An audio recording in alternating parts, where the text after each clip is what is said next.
Tetapi yang harus kita garis bawahi, yang harus kita pahami bersama bahwa jangan sampai perbedaan pendapat ini, pertentangan pendapat ini berujung kepada pertentangan yang tidak perlu. Bahkan hampir saja terjadi kontak fisik. Ini kan tidak benar. Ngapain?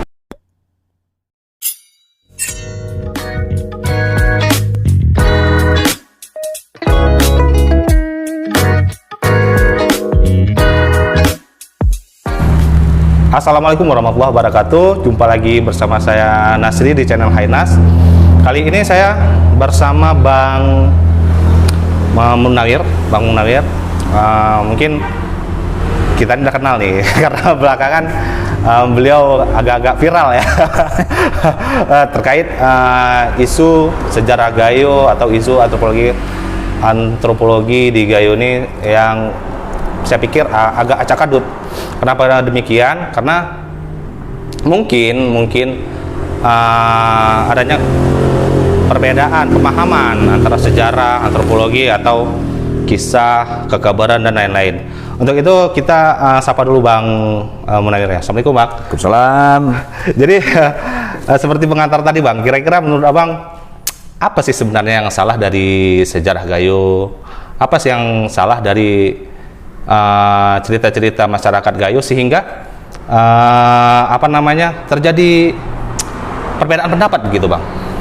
Baik, saya pikir sebelum kita bercerita lebih jauh tentang sejarah Gayo, kita harus mundur lebih jauh dulu ke belakang ya, untuk mengklirkan persepsi kita, untuk menyatukan sudut pandang kita, agar sudut pandang ini tidak terpecah-pecah sehingga bisa melahirkan, bisa menjadikan polemik, ya, bisa mengakibatkan pertentangan pendapat sampai nanti kepada berujung kepada konflik yang tidak penting. Ya. Saya pikir bicara tentang Gayo ini satu hal yang harus kita pahami, satu hal yang harus kita sepakati bahwa yang namanya hikayat, legenda, cerita rakyat, atau kita di Gayo disebut dengan kekabaran, betul, harus kita akui adalah bagian daripada sejarah. Iya. Bagian daripada sejarah. Bahkan dalam ilmu budaya disebutkan bahwa semua cerita rakyat, legenda, hikayat adalah kekayaan budaya yang harus tetap dilestarikan. Sebagai sebagai bangsa Indonesia, bahkan mungkin bangsa yang lain juga punya ciri sendiri, punya cerita tersendiri, punya hikayat sendiri, punya legenda sendiri. Semua suku pasti seperti itu. Iya. Nah, maka semua legenda, semua hikayat, semua cita rakyat itu adalah bagian daripada sejarah yang nantinya akan dijadikan sebagai titik nol untuk mengkaji sejarah itu lebih jauh lagi. Ini yang harus kita sepakati. Artinya, agar tidak ada pertentangan ketika kita menceritakan sejarah itu agak bersifat sedikit mistis, lalu kemudian kita menolak mentah-mentah, itu tidak boleh juga. Karena semua suku seperti itu. Sebelum kita bicara suku Gayo, kita bisa melihat buku-buku hikayat-hikayat suku Jawa tentang bagaimana Cium Wanara, tentang bagaimana sejarah hikayat yang lain-lain, legenda naga dan sebagainya di Cina. Itu kan semua legenda yang diceritakan di luar nalar kita, di luar kajian ilmiah sebenarnya. Tapi karena itu adalah cerita rakyat yang dituturkan secara turun-temurun, maka itu akan menjadi landasan, menjadi dasar bagi para peneliti untuk meneruskan sejarah itu, menemukan titik ilmiahnya di mana, begitu. Jadi saya pikir kita harus sepakat di situ dulu, baru kemudian kita bicara tentang sejarah Gayo. Bicara sejarah Gayo, kita juga harus membuat fase-fase dan tahapan-tahapan. Karena kalau kita bicara sejarah Gayo, artinya berarti kita bicara tentang sejarah suku Gayo. Lalu kemudian nanti sejarah kerajaan Gayo. Setelah itu nanti kita bicara sejarah masuknya Islam ke tanah Gayo. Kita harus memisahkan fase-fase tersebut agar nanti cerita ini tidak bercampur baur sehingga menimbulkan perdebatan-perdebatan yang tidak penting. Lalu kemudian kita harus lebih terbuka menerima semua sumber-sumber sejarah yang ada. Karena sampai hari ini belum ada sejarah yang baku tentang sejarah Gayo itu sendiri. Belum ada, Bang ya? Belum ada. Sementara literatur sudah begitu banyak. Baik yang ditulis oleh sejarawan Gayo ataupun sejarawan di luar suku Gayo. Bagaimana sejarawan Aceh, Bapak Yunus Jamil almarhum juga menuliskan tentang cikal bakal kerajaan Aceh. Yang diakui bahwa Raja pertama Aceh itu adalah keturunan salah seorang dari Berjelinga. Berjelinga ya, kerajaan Gayo lagi. Kerajaan Gayo. Lalu bahkan sampai Profesor Dr. Burhanuddin, sejarawan Malaysia, juga menuliskan sejarah tentang suku Gayo. Wow, ya. Ada literaturnya. Dan yang paling terpenting lagi, seperti apa yang saya katakan tadi, kita mundur lebih jauh ke belakang. Bicara Gayo. Bisa nggak Abang uraikan tuh? Bisa, sedikit ya. Jadi, kalau kita bicara Gayo, Ya. kita harus lihat catatan Marco Polo. Catatan Marco. Ada catatan Marco Polo, itu sekitaran tahun 1292. Masih ketika Marco Polo melakukan perjalanan ke Cina melalui Selat Malaka, beliau singgah di dermaga Bandar Khalifah, Perlak. Lalu kemudian Marco Polo dan rombongan melihat di sana ada kerajaan, ada masyarakat, lalu kemudian dia mendengar cerita masih ada masyarakat di seputaran kerajaan Perlak yang tinggal di pedalaman. Lalu kemudian Marco Polo melakukan perjalanan ke pedalaman, dan di sana tercatat bahwa Marco Polo menemukan sebuah kerajaan kecil di dekat danau kecil. Sah-sah saja kalau kita mau mengklaim bahwa danau yang dimaksud adalah Danau Laut Tawar. Kita anggap begitu karena nggak ada. Tidak ada danau yang lain. Tidak ada laut kecil yang lain selain Laut Tawar. Dan tidak ada kerajaan lain di sekitar laut yang kecil selain kerajaan Lingga.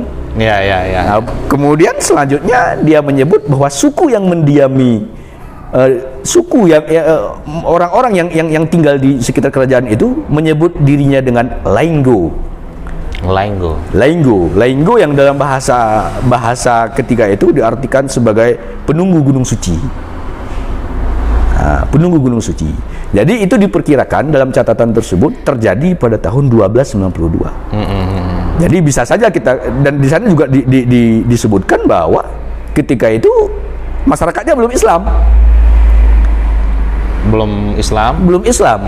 Jadi tinggal kita mempersepsikan, tinggal kita menjernihkan pemikiran kita bahwa kemungkinan besar kerajaan Laingau yang dimaksud Marco Polo bukan kerajaan yang besar di tengah koloni masyarakat yang banyak, tapi hanya kumpulan masyarakat yang mungkin memilih salah seorang di antaranya sebagai pemimpin. Ya, untuk memimpin kerajaan itu atau peradaban di situ. Peradaban di situ, maka itu disebut raja. Oh iya. Itu jauh. Tahun 1292. Itu ada dalam catatan Marco Polo. Catatan Marco Polo sendiri itu ya? Catatan Marco Polo. Itu ada di literaturnya, ada referensinya. Bisa dilihat. Lalu kemudian itu bicara Gayo. Lalu kemudian fakta terakhir yang ilmiah yang tidak bisa terbantahkan sampai hari ini adalah hasil penelitian Badan Arkeologi Medan. Ya. Di mana ditemukan kerangka di Ceruk Mendale yang diperkirakan berusia sekitar 3.480-an sampai 4.400 tahun yang lalu. Di sana sudah ditemukan, bahkan peneliti Balar Medan sudah mengklaim bahwa kerangka yang ditemukan tersebut adalah kerangka tertua di Indonesia, yang mereka klaim berasal dari India. Nah, itu adalah fakta ilmiah. Fakta ilmiah, hasil penelitian ilmiah yang tidak bisa terbantahkan sampai hari ini. Range waktunya itu bahkan ribuan tahun yang lalu. Ribuan tahun yang lalu. Sudah sangat lama sekali, bahkan sampai diklaim kerangka tersebut adalah manusia yang tertua di Indonesia. Mereka tidak bicara Sumatera, tidak bicara Aceh. Di Indonesia. Diklaim sebagai manusia tertua di Indonesia. Kerangka manusia tertua di Indonesia. Dan ini patut kita syukuri, patut kita banggakan. Walaupun lebih tua, tapi kita harus berbangga bahwa kita, nenek moyang kita, para pendahulu kita, kerangkanya ditemukan, dan hari ini sudah menjadi hasil penelitian dan akan menjadi khasanah, akan menjadi kekayaan ilmu pengetahuan bidang arkeologi dan sejarah ke depan. Dan mudah-mudahan penelitian ini terus berlanjut. Sebagai masyarakat kita terus support, pemerintah daerah terus support, pemerintah provinsi bahkan pemerintah Republik ini harus mensupport agar penelitian ini tidak berhenti sampai di sini. Terus saja berjalan sampai nanti kita menemukan titik terakhir dan tidak ada lagi fakta nanti yang bisa membantah hal tersebut. Betul. Itu bicara Gayo. Masih banyak literatur yang lain, masih banyak sumber-sumber yang lain yang membicarakan, yang juga mengulas tentang sejarah-sejarah Gayo itu sendiri. Tetapi memang kita akui seperti tadi, itu bukan penelitian yang bersifat ilmiah, tapi hanya berdasarkan penuturan sejarah masa lalu, leluhur gitu ya, ceritakan, yang sebagian besar memang bersifat mistis. Tapi itu juga kita akui saja sebagai kekayaan sejarah kita, sehingga ke depan nanti bisa kita jadikan sebagai pijakan untuk kita berbicara tentang sejarah kita. Itu kita bicara sejarah Gayo. Lalu kemudian bicara tentang soal sejarah kerajaan. Nah, bicara soal sejarah kerajaan Gayo ini juga banyak sumbernya, banyak versinya, dan banyak pendapat-pendapat yang sebagian memang sudah dilakukan penelitian, kendati pun penelitiannya tidak disertai dengan penelitian arkeologis, hanya mungkin bersifat penelitian wawancara. Pun demikian, hasil penelitian wawancara itu adalah hasil penelitian yang ilmiah. Bisa disebut seperti itu. Dan harus seperti itu dan tidak bisa dipungkiri. Contoh, kita tahu Profesor M. Yunus Melatoa almarhum, seorang antropolog asal Tanah Gayo, guru besar di UI, menuliskan buku banyak. Beliau menerbitkan buku-buku Gayo, dan beliau juga tetap mengulas sedikit, kendati pun sejarah singkat, tapi sejarah tentang Gayo, sejarah tentang kerajaan Gayo tetap beliau ulas. Peneliti dari luar seperti Profesor Mukhlis Paini yang juga pernah meneliti di Tanah Gayo, yang bukunya itu Riak Gelombang Laut Tawar, juga tetap menuliskan hikayat-hikayat, cita-cita rakyat sebagai pengantar sebelum dia masuk kepada kajian politisnya. Belum lagi tesis-tesis yang sudah banyak dibuat oleh peneliti-peneliti, skripsi-skripsi yang sudah banyak dibuat oleh sarjana-sarjana kita, yang tentunya skripsi, tesis, dan buku-buku ini bisa diakui, bisa diterima di seminar karena sudah melakukan penelitian. Betul. Nah, kalau apa yang mereka tuliskan di skripsi, di buku-buku, di tesis-tesis itu tidak bisa kita akui sebagai kebenaran sejarah, bagaimana bisa mereka diakui dalam seminar? Bagaimana bisa diakui tesisnya? Ya, betul. Itu dia kan? Ya. Jadi apa yang sudah ada ini itu berdasarkan hasil penggalian, hasil penelitian, dan kita anggap ilmiah. Tinggal lagi kita mau berangkat dari sejarah mananya. Kita mau memposisikan diri, mengambil sudut pandang dari mananya. Kalau kita mau mengambil sudut pandang dari mistisnya, ya kita akui memang mistis. Bagaimana diceritakan katanya Raja Genali itu datang dari negeri Rom, ketika itu dia sedang memancing, lalu dia berdiri di kayu di pinggir laut, lalu kemudian ada ikan besar yang menarik pancingnya sampai dia lengket di buntulinga. Macam mana kita mau mau mengatakan itu ilmiah, kan begitu? Kalau kita ilmiah kan ya bertolak belakang. Belum lagi yang katanya sejarah Senggeda Bermeriah yang diterbangkan oleh layang-layang dari Lubuk Linggau, Sumatera Utara, kemudian sampai di Buntulinga. Kita akui itu sangat tidak bisa diterima oleh akal. Tetapi hal ini sudah tertulis dalam penelitian-penelitian yang saya sebutkan tadi. Mungkin pada zaman dulu begitulah bahasa hyperbola mungkin ya. Iya. Yang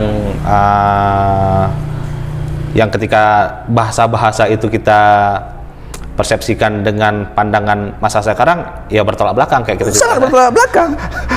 Mungkin bahasa itu terlalu tinggi mungkin kisah-kisah itu. Jadi kita ini dengan teknologi, dengan kemampuan bernalar yang sudah berbeda, sehingga menyebabkan itu kita tolak. Mungkin kayak orang-orang tua zaman dulu mempersepsikan terjadinya bencana alam, misalnya gempa bumi. Mereka katakan bahwa ini ada makhluk yang gatal lah di dalam bumi. Ya kita nikmati saja gitu kan. Itu dia. Artinya ini hanya soal persepsi saja. Kalau soal kajian ilmiah atau tidak ilmiahnya, saya nyatakan itu ilmiah. Kenapa? Karena itu tertulis dalam skripsi tadi, tertulis dalam tesis-tesis, dan jumlahnya bukan 1, 2, ratusan ya. Ratusan mahasiswa Gayo yang menuliskan skripsi tentang sejarah itu. Ratusan mahasiswa pasca sarjana yang menuliskan tesis tentang itu. Bahkan puluhan buku, bahkan mungkin ratusan buku yang ditulis baik oleh profesor, baik oleh sejarawan-sejarawan pendahulu-pendahulu kita. Artinya ketika itu sudah tertulis, maka itu adalah sejarah kita. Suka tidak suka, mistis atau ilmiah, itu harus tetap kita akui sebagai sejarah kita. Nah, kalau kita kepingin lebih jauh lagi, ya silakan saja. Kesempatan itu terbuka lebar untuk kita melakukan penelitian-penelitian lebih jauh lagi. Jadi hanya soal persepsi saja. Berarti seandainya nih ada beberapa pihak mungkin ini nggak ilmiah nih, ini tertolak nih, ini nggak sesuai sama kajian-kajian sejarah, ini nggak sesuai. Bagaimana pandangan Abang? Kalau saya, ya lumrah dan sah-sah saja itu terjadi. Sah-sah, nggak masalah gitu ya? Tidak masalah. Bahkan itu saya pikir ada bagusnya juga. Ada bagusnya juga. Kenapa? Karena kalau kita menilai sejarah peradaban Gayo itu sangat tinggi sekali. Kalau kita nilai ya. Tapi karena kurangnya diskusi, kurangnya seminar-seminar, kurangnya karya-karya tentang hal tersebut, jadi seakan-akan ini tertutup.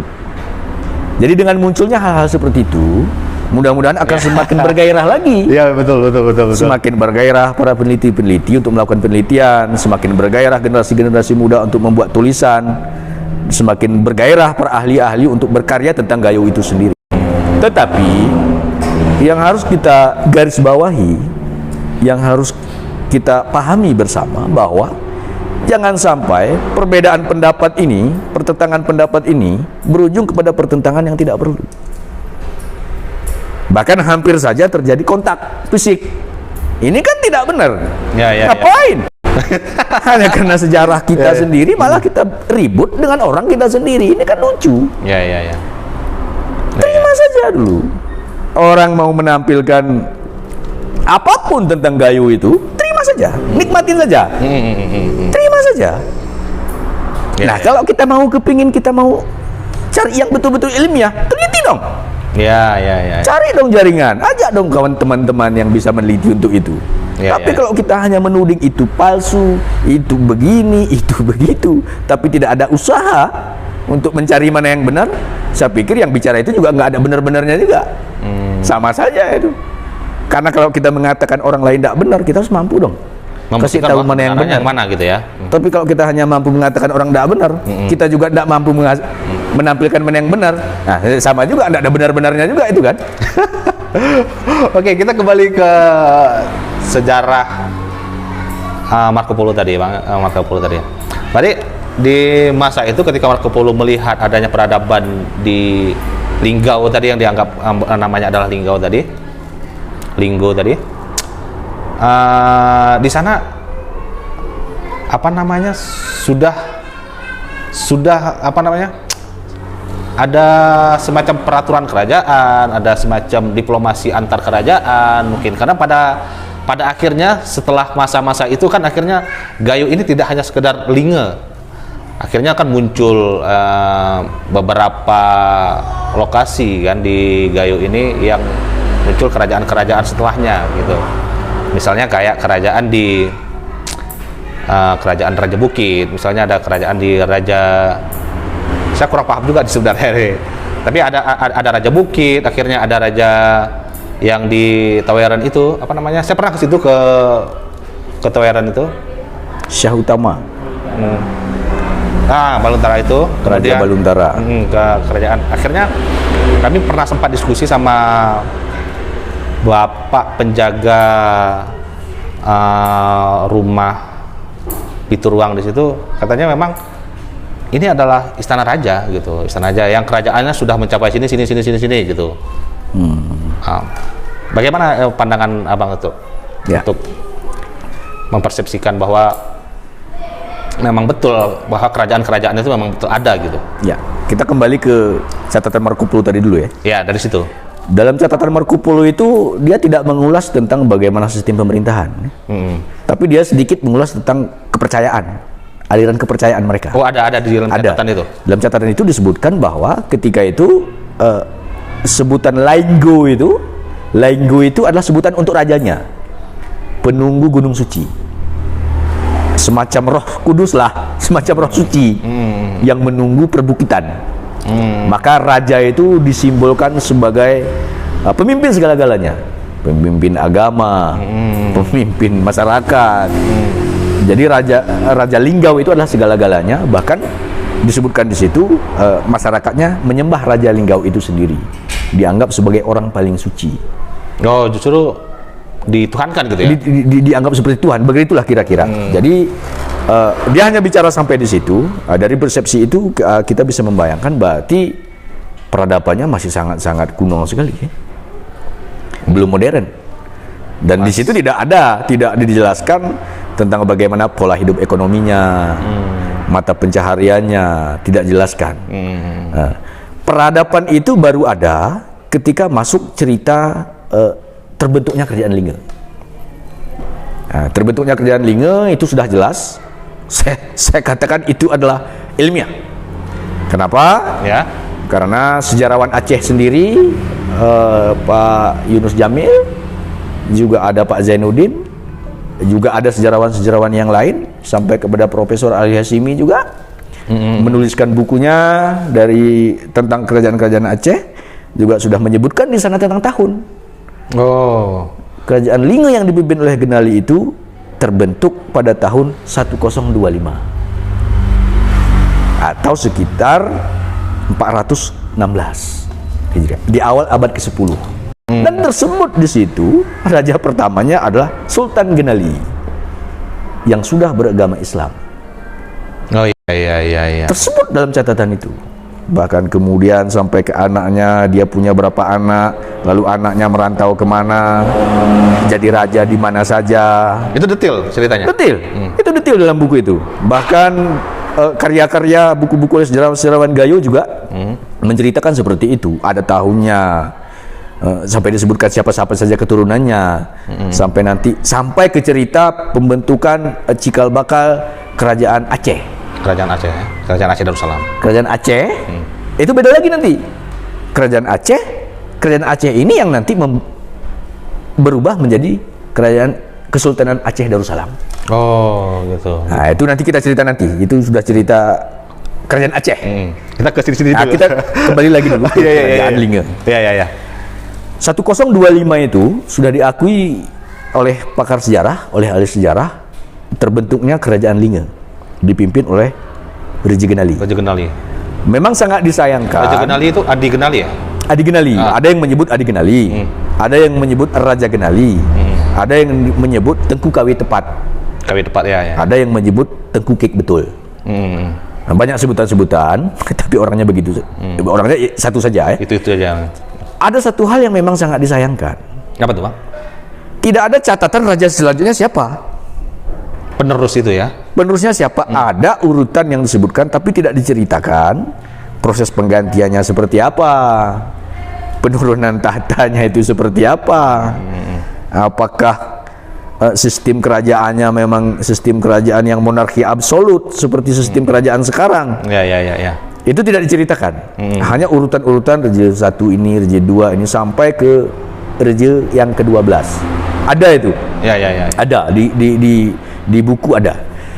Lalu kemudian perjalanan Raja Linge ini ini seakan-akan sampai habis kepada masa cerita kerajaan itu seolah-olah rajanya cuma satu. Ini yang terjadi. Oh gitu ya. Seolah-olah rajanya cuma satu, cuma Adi Genali saja. Tapi kemudian muncul juga urutan raja kedua, raja ketiga, raja keempat. Tapi dalam semua cerita yang berkembang di tengah masyarakat, yang dituturkan secara turun-temurun, seolah-olah raja ini cuma satu, Adi Genali. Adi Genali tadi. Nah, itu yang membuat kadang-kadang persepsi orang berbeda-beda. Oh ya. Belum lagi proses kedatangan Adi Genali itu tadi. Nah, sejauh ini yang bisa kita akui ya ada dua catatan. Satu catatan itu memang berbentuk buku, satu lagi bukan catatan.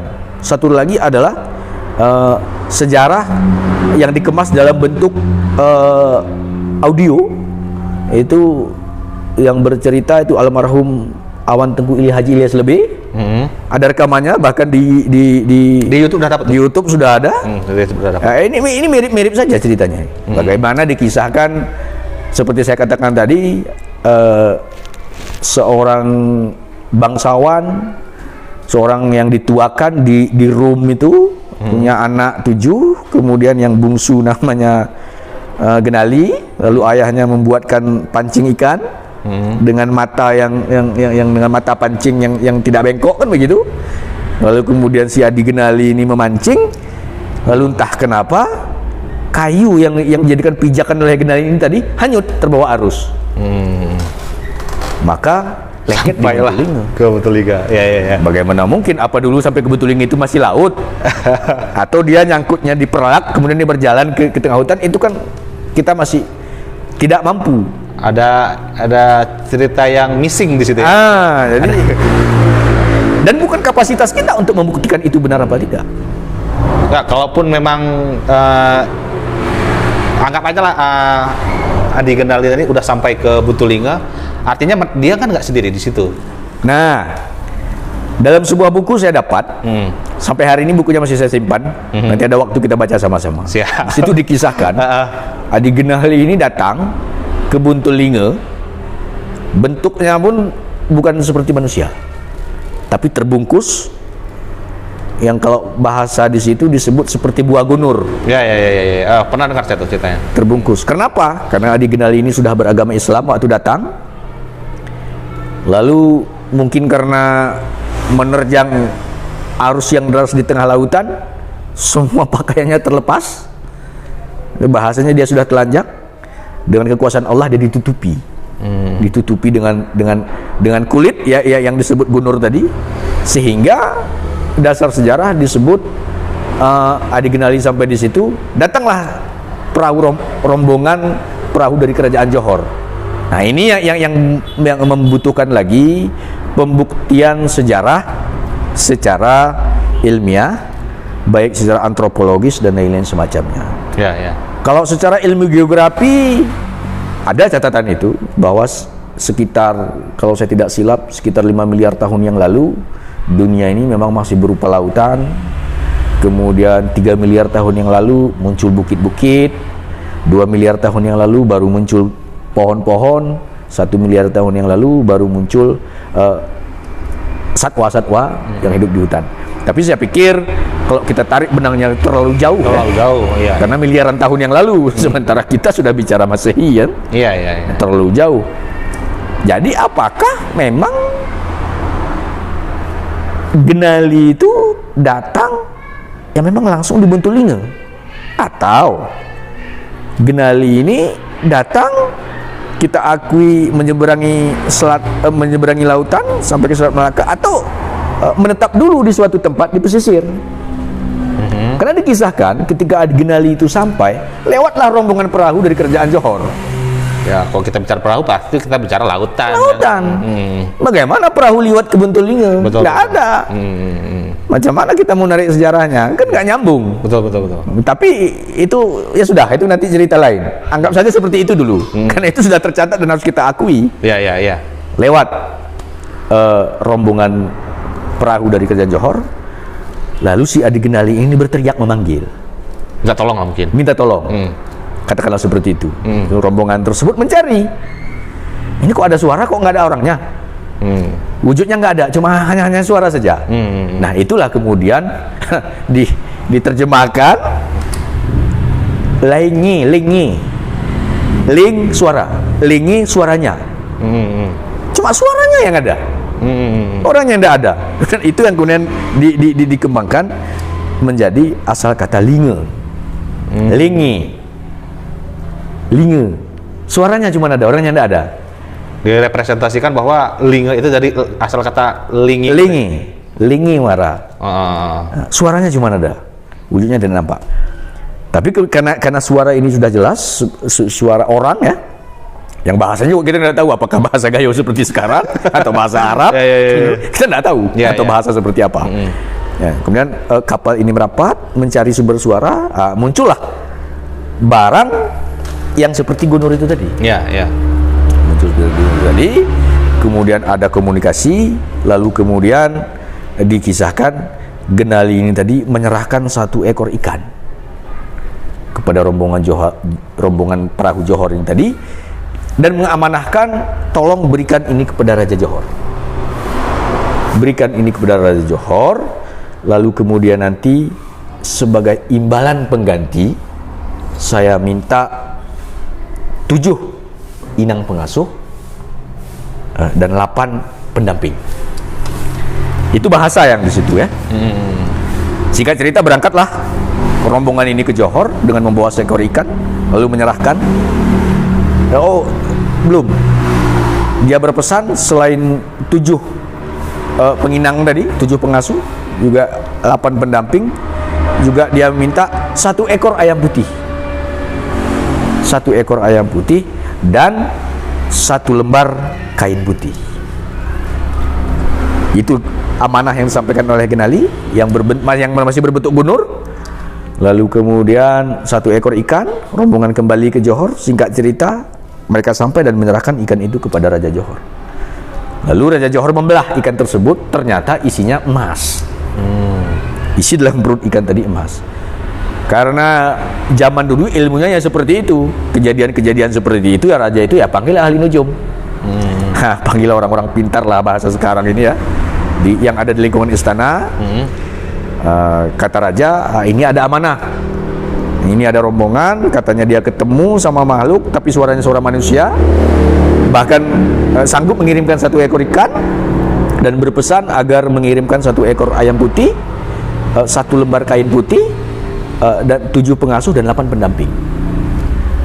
Jadi ahli nujum coba diterawang lah, ditafsir apa maksudnya. Ternyata hari itu ahli nujum belum bisa menafsir.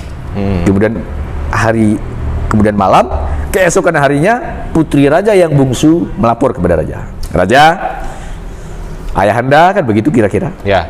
Saya bermimpi tadi malam bahwa yang dimaksud, pesan yang dimaksud dengan ayam putih itu, dia minta saya. Kata putri ini tadi. Saya yang dia minta. Kembali dipanggil oleh ahli nujumnya. Apakah benar? Ahli nujum juga mengatakan benar bahwa yang dimaksud ayam putih adalah putri raja. Lalu kemudian ya wajar sajalah putri raja diberangkatkan dengan perjalanan yang begitu panjang, ya pasti pakai pendamping dong, pakai pengasuh dong. Maka berangkatlah 7 pendamping perempuan, 7 pengasuh perempuan, 8 pendamping laki-laki. Secara logika ini, kok perempuannya 7, lakinya 8? Kalau dia bisa saja kita artikan, nanti yang pasangan 7 ini tinggal, 1 orang tetap harus kembali ke kerajaan Johor untuk melaporkan bahwa rombongan sudah diantarkan dengan selamat ke kerajaan ke Buntulinga. Kita berpikir seperti itu saja, dan saya pikir itu masuk akal kan, sebagai informan ya. Sebagai informan. Karena bagaimana seorang raja bisa tahu begitu jauh dari Johor ke Buntulinga? Ini Johor yang kita bicarakan ini Johor Malaysia. Johor Malaysia. Johor Malaysia. Itu kaitannya seperti yang saya katakan di awal tadi, sampai Profesor Dr. Burhanuddin, itu sejarawan Malaysia, mengkaji dalam bukunya tentang sejarah Linge. Artinya kan berarti ini ada sambungannya, ada konektivitasnya, ada korelasinya, ada benang merahnya. Walaupun kadang nanti secara ilmiah sejarahnya tidak seperti itu, tetapi ada hikayat, ada cerita rakyat yang mendasari cerita itu tadi. Iya, iya, iya. Iya. Singkat cerita berangkatlah rombongan ini tadi, sampailah ke Buntulinga, kemudian panglima rombongan memanggil suara itu tadi. Kami sudah sampai. Apa kata Genali yang masih berupa Gunur? Antarkanlah kain putih itu ke tempat saya. Ternyata Allah Subhanahu wa taala dengan kuasanya memang menutupi. Karena Adi Genali sudah tidak berpakaian. Itu sebabnya dia minta kain putih. Ketika kain putih diserahkan, Adi Genali menutupi auratnya, lalu nampaklah, muncullah Wujud aslinya. wujud aslinya seorang Adi Genali. Oke. Itu dasar kain putih, yang kemudian kain putih ini menjadi cikal bakal nanti bendera Pepanyi kalau orang Gayo bilang. Oh, Ada tempat-tempat keramat yang dianggap keramat, ada istana-istana kerajaan seperti yang diceritakan tadi di beberapa wilayah, tetap ada bendera putih di sana. Bendera Pepanyi. Beda nanti dengan elem. Beda. Apa lagi tuh, Pak? Elem ini kalau bahasa Gayo, elem kalau bahasa ini bendera. Benar ya, itu beda lagi nanti. Itu bicara bendera itu bicara setelah kerajaan terbentuk. Nah, lalu kemudian terjadilah komunikasi. Adi Genali sudah berwujud manusia, wujudnya sudah nampak. Otomatis singkat cerita mereka ini mau dinikahkan. Ya, ya. Mau dinikahkan antara Genali dan Putri Johor tadi. Yang dalam literatur kemudian putri dari Johor ini tadi disebut namanya dengan Putri Turesmata. Putri Turesmata. Nah, tapi itu kan nama Gayonya kan? Bisa diterjemahkan nggak tuh? Kira-kira kalau diterjemahkan apa tuh ya? Putri Turesmata itu kalau Tures itu nampak deh. Nampak, artinya dia ada sekat, tapi nampak, masih nampak. Bayang-bayangnya masih nampak. Ya mungkin karena begitu cantiknya mungkin. Oh. Karena begitu putihnya mungkin. Kalau istilah kita sekarang kalau minum kopi masih nampak anyut leher. Kalau bahasa sekarang glowing. Glowing kalau bahasa sekarang. Mungkin saja seperti itu kan. Jadi literatur tersebut menyebut namanya Putri Turesmata. Nah, bagaimana ini mau dinikahkan? Sementara Adi Genali sudah Islam, Putri Turesmata sudah Islam. Rombongan yang datang juga sudah Islam. Apa syarat nikah ini sudah terpenuhi? Apa kata Genali? Sudah terpenuhi. Mahar sudah saya kirimkan dalam perut ikan ke Raja. Saya sudah minta datang pendamping sebagai saksi nikah. Lalu kemudian salah seorang harus menjadi wali nikah. Walaupun secara Islam semasih ada ayahnya, harus ayahnya yang memberi hukum nikah. Tapi bagaimana ketika itu jalur transportasi dan jalur komunikasi masih begitu jauh? Ya, bisa-bisa saja diwakilkan, kan begitu kira-kira. Maka oke. Kata Putri Turesmata dalam sejarah itu, macam mana kita menikah? Kita akan tinggal di mana? Sementara ini masih hutan belantara. Sanggupkah kamu membuatkan saya rumah? Sanggupkah kamu membuatkan saya tempat tinggal? Dan mampu menampung rombongan semua ini? Yang berapa orang tadi? 16 tadi. Berapa orang tadi? Itulah cikal bakal terbentuknya Umah Pituruang. Istana kerajaan kita kan Umah Pituruang. Kenapa Pituruang?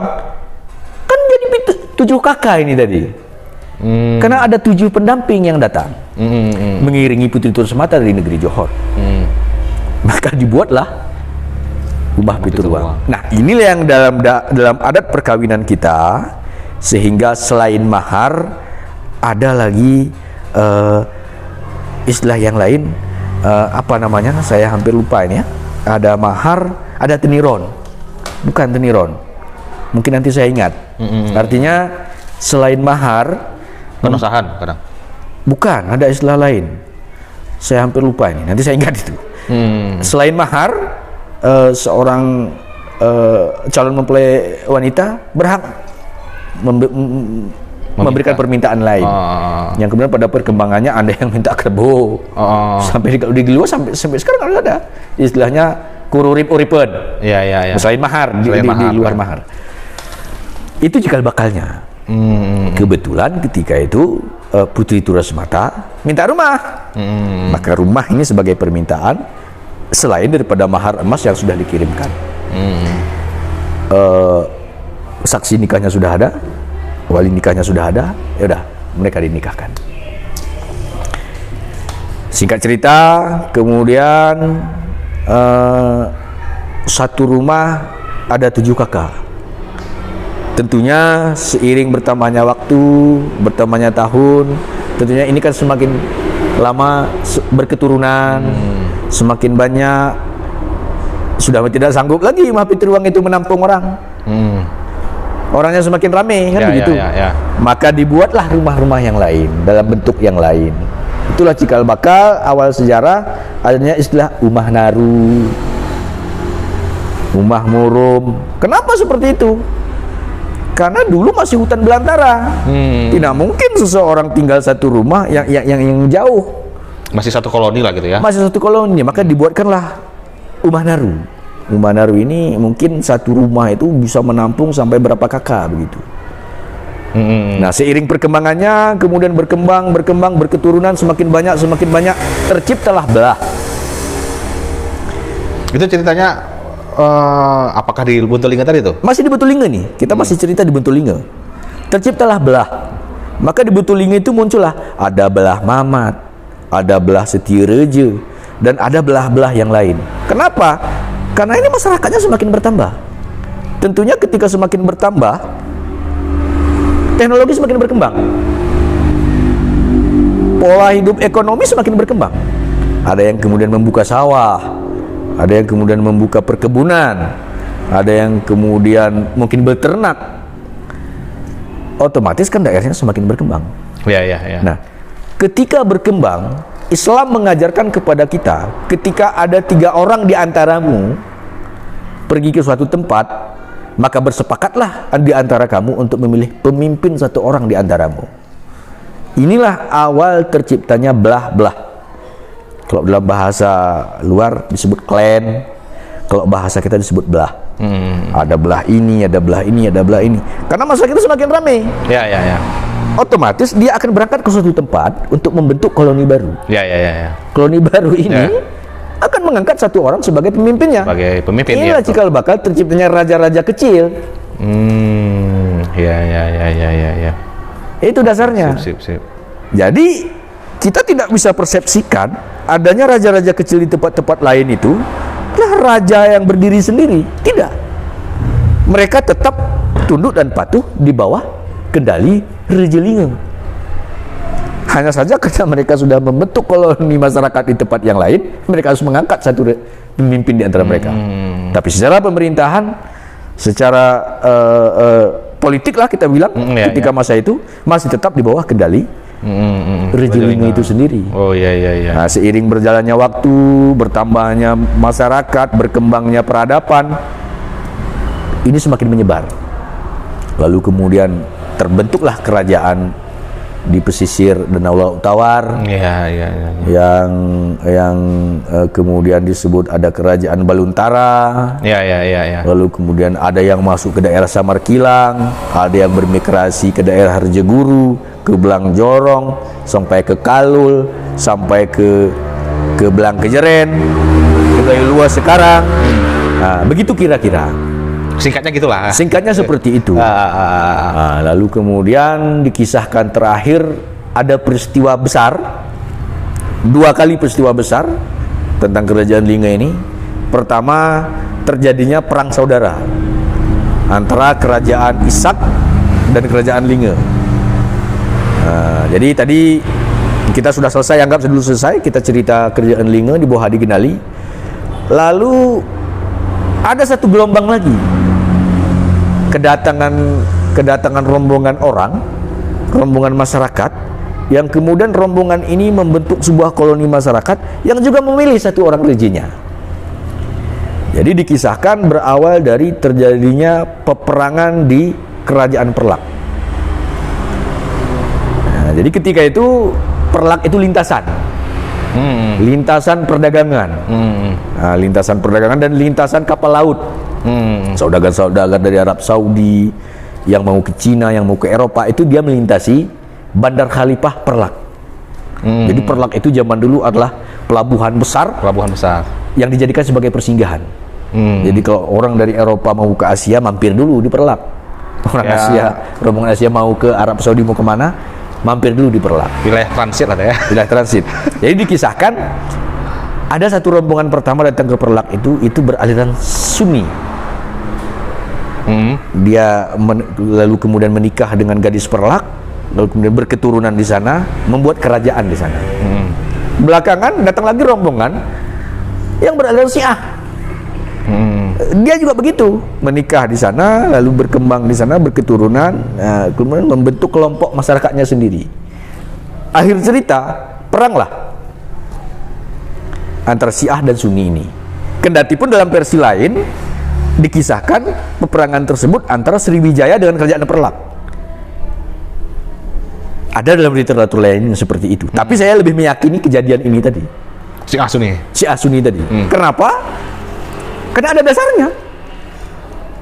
Ada dasarnya dan saya rasa ini lebih dapat diakui daripada sejarah kerajaan Sriwijaya dan Perlak.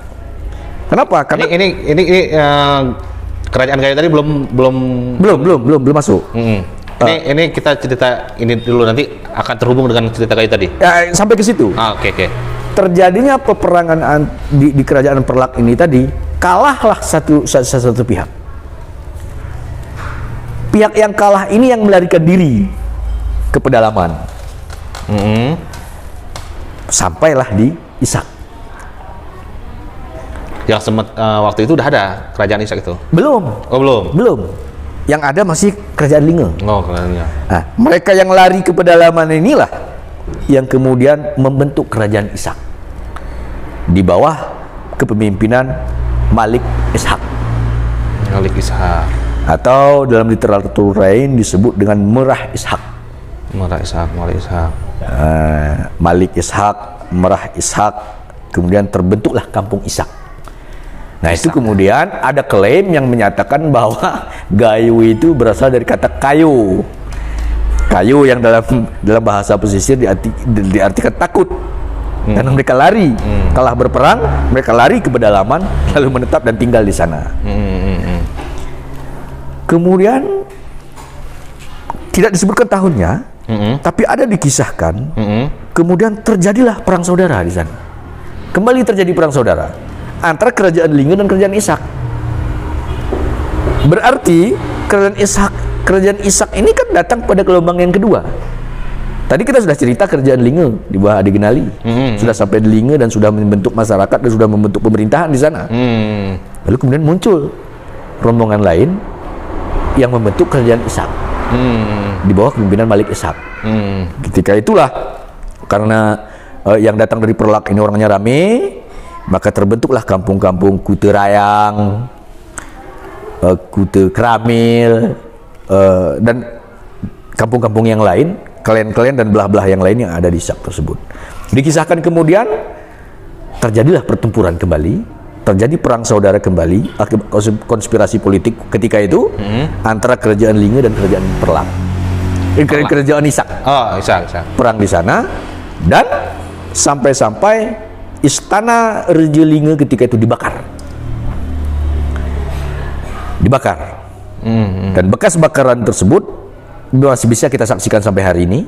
Oh, masih ada. Masih ada di Buntuling itu, masih ada tiang yang disandarkan, saya masih ingat. Kemudian tembikar-tembikar, kendi-kendi yang terpecah-pecah masih banyak berserakan di sana. Ya mungkin saja bekas itu, bekas peperangan ketika itu. Tapi memang kalau dalam sejarah ini ya berarti Raja Linge kalah dong ketika itu berperangnya, sampai istananya dibakar, sampai kemudian tidak tahu lari kemana, kemudian menetap di mana juga kita tidak tahu. Tapi itu nanti pembuktiannya lain lah. Yang jelas begitulah kira-kira. Nanti ada orang yang ngurusin perjalanan itu. Sejarah. Nanti ada yang ahlinya yang ngurusin itu, yang bisa meneliti lebih jauh kebenaran. Yang ada sejarahnya sekarang ya seperti itu. Kita terima itu saja dulu. Nah, kemudian kerajaan Ishak inilah yang kemudian berkembang sampai membentuk kemudian ada masyarakat di Kebayakan yang kita kenal dengan sebutan Datuyem. Nah, itu masih di bawah garis keturunan Malik Ishak atau Raja Ishak, Merah Ishak. Itu peristiwa pertama. Peristiwa kedua terjadi ketika pencabutan kekuasaan dari kerajaan Linge, ketika Sengeda dan Meriah datang ke Batu Linge. Jadi dikisahkan ketika itu Sengeda dan Meriah ini siapa nih? Jadi dalam sejarah itu disebutkan Raja Linge ke-10 itu Raja Linge ke-11. Raja Linge ke-11 itu berangkat dari kerajaan Linge ke Lubuk Linggau, Sumatera Selatan. Lubuk Linggau. Lubuk Linggau, Sumatera Selatan. Dalam rangka berperang dengan kerajaan Sriwijaya. Kerajaan Sriwijaya di Palembang sekarang ya. Ya. Sumatera Selatan, kerajaan Sriwijaya beragama Hindu, sementara kerajaan Linge beragama Islam datang ke Palembang untuk berperang merebut kekuasaan Sriwijaya, dan Raja Linge ke-11 ini menetap di sebuah lubuk yang namanya Lubuk Linggau. Lubuk Linggau ini sampai sekarang masih ada. Lubuk Linggau masih ada di Sumatera Selatan itu. Dikisahkan karena perjalanannya bertahun-tahun, dia berangkat bertahun-tahun dalam rangka berperang, dia menikah di sana. Dia menikah di sana, kemudian lahirlah 2 anaknya. Ketika lahir 2 anaknya, Raja Linge ke-11 ini hendak pulang Ke kampung halaman. kampung halaman. Diberikanlah cincin kepada istrinya. Ini cincin sebagai tanda bahwa saya adalah Raja Linge. Nanti kelak anak kita ini besar, pakaikanlah cincin ini ke tangannya sebagai tanda dia bahwa anak saya, sebagai tanda dia adalah keturunan Raja Linge. Biar dia tahu asal usulnya dari mana.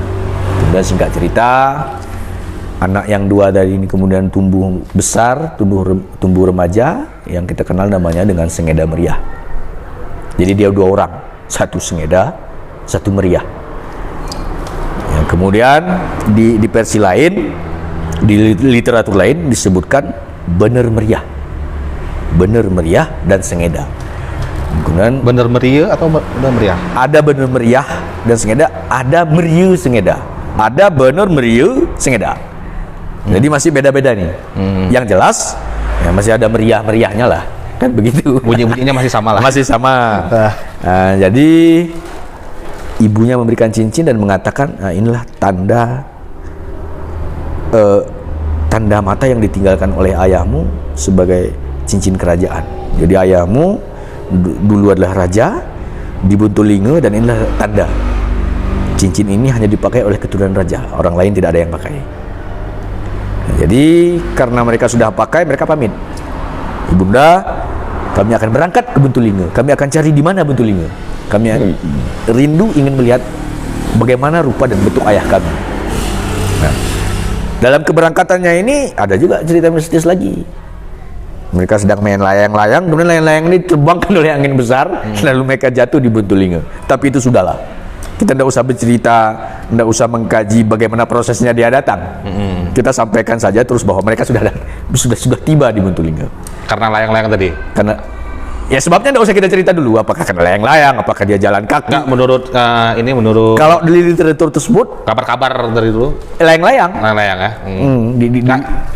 Diterbangkan oleh layang-layang. Terima aja dulu. Ya, terima saja dulu ya. Bagaimana itu yang ada kan?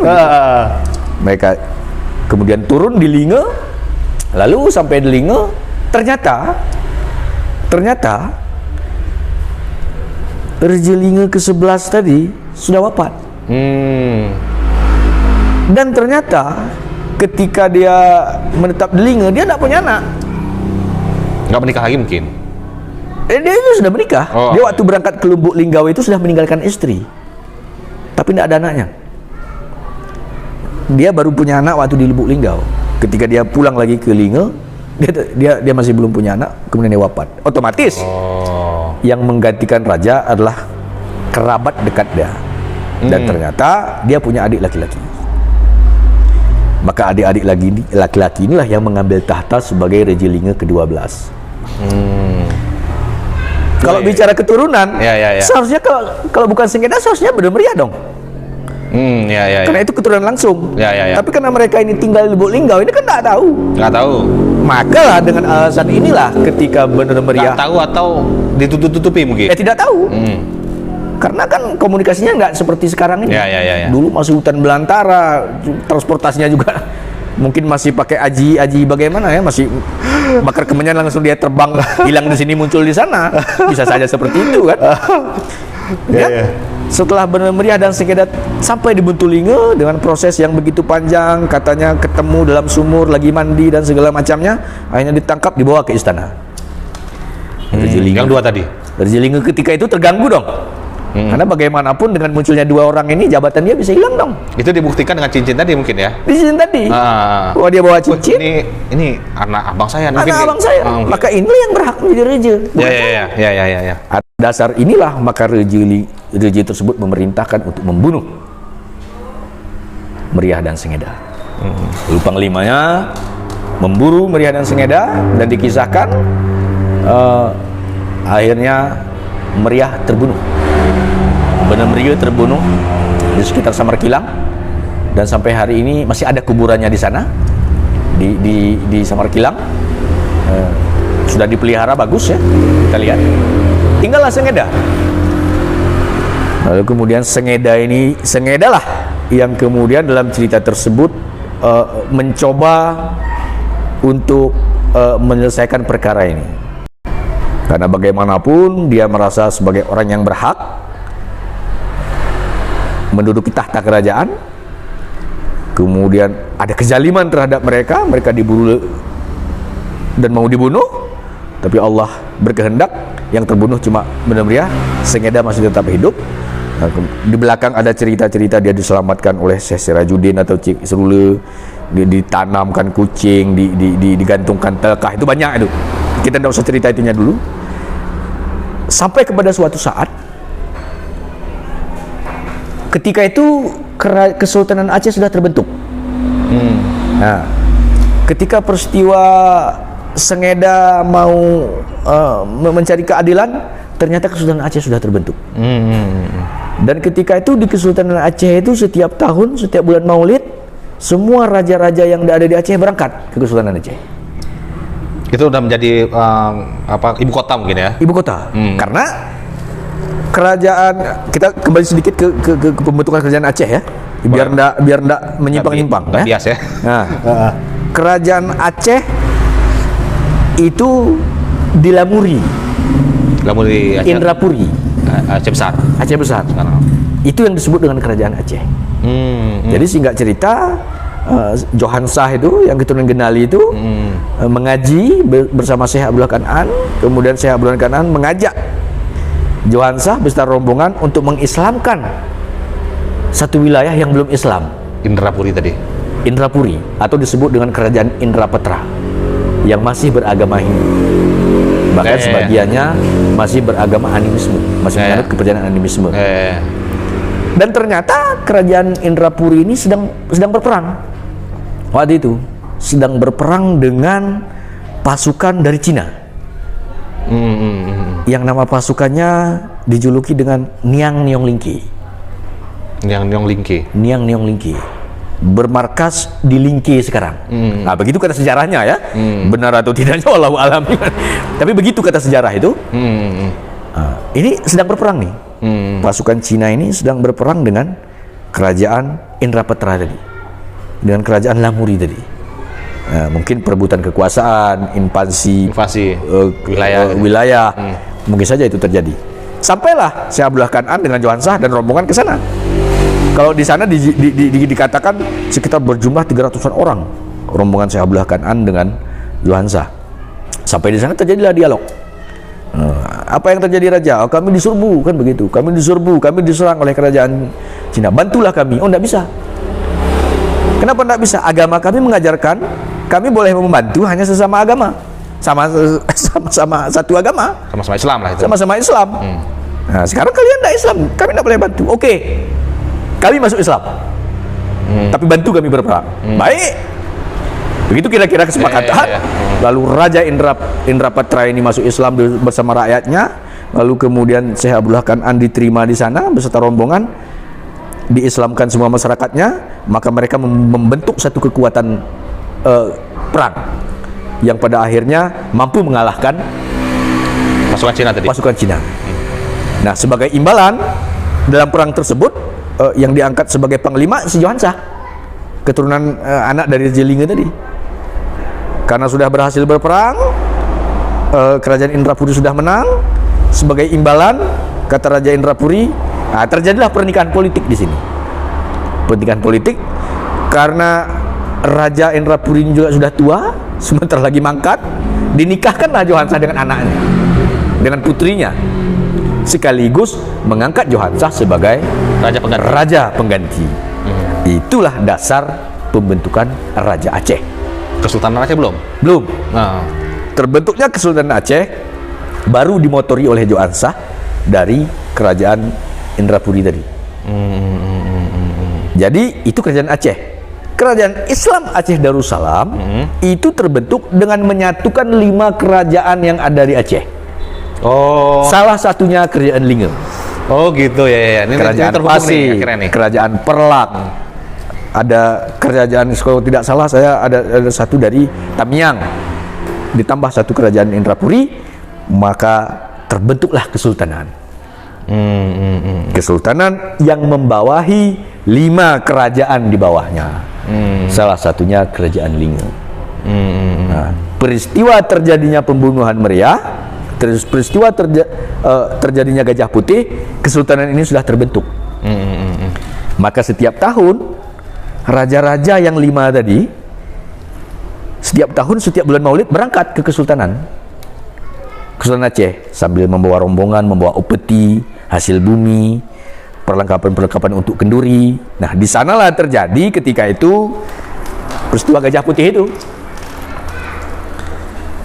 Peristiwa Gajah Putih, Sengeda melukiskan gajah ke dalam pelepah bambu lalu melengketkan di pagar.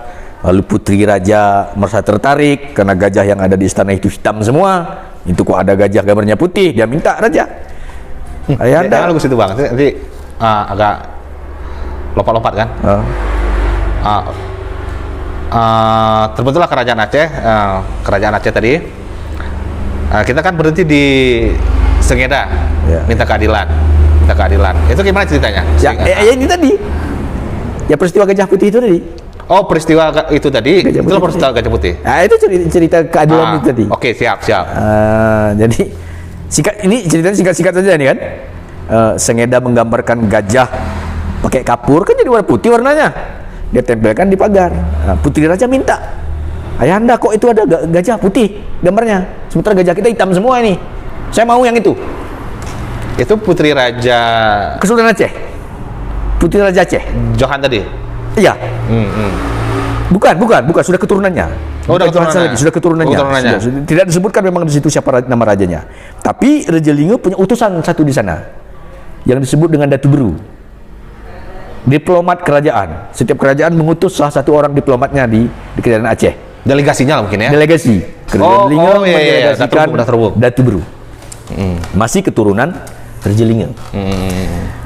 Akhirnya singkat cerita raja memerintahkan kepada raja-raja yang hadir, cari raja-raja yang hadir, cari di mana Gajah Putih. Itu di pagar mana yang dilihat sama putri itu? Di pagar samping kerajaan, samping istana. Karena maulidnya kan di istana. Berarti Sengeda ini ikut juga ke ikut ketika itu dia dibawa oleh Syekh Sirajuddin Raja Cik. Seolah-olah dia sebagai budak, mukanya dilumurin lumpur, disamarkan biar Raja Linga tidak tahu kalau itu Sengeda yang mau dibunuh. Berangkat. Karena Syekh Sirajuddin sudah tahu cerita. Sengeda sudah menceritakan semua kepada Syekh Sirajuddin. Syekh Sirajuddin ini saya bayangkan kalau di film kan gimana? Luar biasa itu. Syekh Sirajuddin ini salah satu kepercayaan dari Raja Linga, salah satu panglima perangnya. Begitu kan? Jadi singkat cerita ketemulah Gajah Putih itu di Samarkilang. Lalu memang betul ada Gajah Putih, memang betul ada itu. Sejarah itu menceritakan ada dan harus kita akui ada. Toh sampai sekarang kodam kita Gajah Putih kok. Kan dasar sejarah itu. Sejarah itu ya. Gajah Putih, Universitas Gajah Putih. Gajah Putih. Kalau nggak putih, ngapa nggak buat gajah hitam saja atau gajah merah? Kan dasar sejarah itu. Dasar itu ya. Dibuat itu. Singkat cerita, ditangkaplah gajah tadi dengan berbagai macam versi ceritanya, sampailah dibawa ke kerajaan Aceh. Sampai di sana, kebetulan ada sedikit kubangan di depan istana. Gajah ini tadi menyedot lumpur dan menyemprotkan ke Rejelinge. Lumpur itu tadi kan digeger nih. Wah, ada seekor gajah nyemprotkan lumpur ke badannya Reje. Bagaimana ini? Disitulah terjadi pertanyaan, kenapa ini bisa terjadi? Maka muncullah Sengeda dengan mengatakan bahwa ini adalah jelmaan abang saya yang dibunuh oleh Rejelinge. Namanya Bener Meriah. Kenapa dibunuh? Muncullah cerita-cerita. Diceritakanlah bahwa dia itu siapa, keturunan dari siapa, anak dari siapa, dan alhamdulillah ketika itu Datu Biru mengakui benar, betul. Salah satu bukti adanya cincin kerajaan yang ditinggalkan oleh ayah. Nah, hukum Islam itu berlaku. Hukum Islam itu berlaku ketika itu. Karena kerajaan Aceh ketika itu sudah Islam dan pemegang syariat Islam sangat kuat sekali. Maka hukum Islam ketika terjadi pembunuhan, maka pelaku pembunuhan harus dibunuh. Kisas ya. Kisas. Kalau ada maaf, maka harus dibayar dengan diat atau denda. Sebagai diplomat, Datu Biru bernegosiasi dengan Sengeda. Sudahlah, Pamanmu tuh. pamanmu itu. Ya. Abangmu sudah meninggal. Kalau dibunuh lagi pamanmu, siapa lagi keluargamu? Hukum Islam memang kisas. Tapi sudah, maafkan saja, kita minta diat. Oke, kata Sengeda. Boleh, saya minta diat. Apa diatnya? Saya minta wilayah kekuasaan. Nggak minta langsung menjadi raja pengganti gitu kan? Nah, dia minta wilayah kekuasaan. Dia minta wilayah kekuasaan. Akhirnya Raja Aceh mengiyakan. Maka dicabutlah kekuasaan Rejelinge, tahtanya, Bawar ketika itu, keris Bawar itu sebagai tanda seorang orang sebagai Reje, Bawar namanya, itu berupa keris, dicabut dari Rejelinge, diserahkanlah kepada Sengeda dengan wilayah Reje Bukit, yang istananya ada di Mampak Kebayakan. Ya. Disinilah awal terjadi konspirasi politik Uken Toa ini tadi. Bebasan Kelinge wilayah Toa, Kebayakan ke Bintang sebagai wilayah Sengeda tadi itu ya. Sengeda. Yang Reje Bukit tadi ya. Reje Bukit. Mulai dari sinilah sampai sekarang kita dengar itu cerita itu. Keles lah pokoknya. Nggak mau cocok, ribut saja itu. Dan yang paling banyak terjadi dalam tataran politik. Sampai sekarang. Sampai sekarang kan. Itulah awal mula konspirasi terjadinya itu. Suka tidak suka, mau tidak mau, itu sejarah kita. Ditambah lagi kemudian dengan pengaruh-pengaruh penjajahan Belanda, adu domba segala macam, akhirnya menjadi-jadi. Dan sampai sekarang ini. Berarti Bang, kalau kita kembali ke siapa tadi? Adi Genali tadi Bang, dianggap dia sudah Islam. Islam, memang dia Islam. Emang Islam, gitu kan? Dalam sejarah dia sudah Islam. Sudah Islam. Artinya Gayo ini Islamnya bukan seperti sejarah yang diceritakan oleh buku-buku sejarah dulu kan. Islam dimulai dari Samudra Pasai kan? Ya. Artinya sebelum itu orang Gayo udah ada, berarti kan udah Islam. Nah, begini, saya sudah sampaikan di awal tadi, cerita Gayo ini banyak versinya. Cerita Gayo ini banyak versi. Tadi kita sudah bercerita tentang Gayo sebagai suku. Lalu kemudian kita bercerita tentang Genali kemudian membentuk kerajaan yang sudah Islam. Nah, dalam cerita proses masuknya Islam ke tanah Gayo ini banyak juga versinya. Ada versi Barus. Iya. Versi Barus Sumatera Utara. Diklaim sebagai masuknya rombongan dari Barus itulah yang membawa Islam ke Aceh. Salah satunya ke Buntulinge. Ada versi Perlak. Dan masih banyak versi-versi yang lain. Tapi yang tercatat itu tadi. Versi Adi Genali datang sudah Islam, versi Barus, dan versi Perlak. Ini 3 versi. Dan ketiga versi ini menurut saya ya benar semua. Saya yakin itu benar semua. Tergantung sudut pandang tadi ya. Pertama sudut pandang, yang kedua kan ada waktu di sini. Artinya mungkin saja proses masuknya ini betul-betul benar ketiga-tiganya. Hanya saja waktunya Siapa yang duluan, siapa yang kedua, siapa yang ketiga, ini tinggal ini saja. Tinggal menempatkan waktu ini saja. Yang membuat kita kadang-kadang sering ribut. Karena kadang-kadang sebagian berpikiran, oh ini yang paling benar, ini yang paling benar. Kan begitu? Ya. Siapa tahu tiga-tiga juga benar. Hanya saja datangnya tidak sekalian. Oke. Satu rombongan mungkin ke suatu tempat, rombongan yang lain ke tempat lain. Seperti cerita tadi, Adi Genali datang kan sudah Islam. Nah, Malik Ishak, kerajaan Ishak tadi datang kan sudah Islam juga dari Perlak. Atau mungkin yang kerajaan Ishak tadi yang dimaksud dengan Persi, masuknya Islam dari Persi Perlak. Kan begitu kan? Oh iya, dia kan dari Perlak ya. Kan dari Perlak. Mungkin itu masyarakat itu yang berkembang dan agamanya sudah Islam. Itu dia. Jadi ya udah kita terima saja. Mau versi yang mana, mau pakai versi yang mana, benar semua, nggak ada yang salah. Ya kalau mau nanti ketemu mana yang paling benar, ya teliti dulu dong, pakai mekanisme prosedur penelitian seperti apalah sejarah yang lebih ilmiah. Tapi sampai hari ini, nah begitulah sejarahnya yang ada. Artinya kita harus memandang bahwa semua sejarah ini punya rentang waktu yang panjang. Ya. Bukan sekali datang. Ya. Yang buat ribut kita sekarang seolah-olah rombongan ini semuanya sekali datang. Sehingga ada klaim, ini lebih benar nih, ini lebih tepat nih, itu lebih ilmiah tuh. Ya. Enggak itu. Ya. Rentangnya panjang. Waktunya panjang.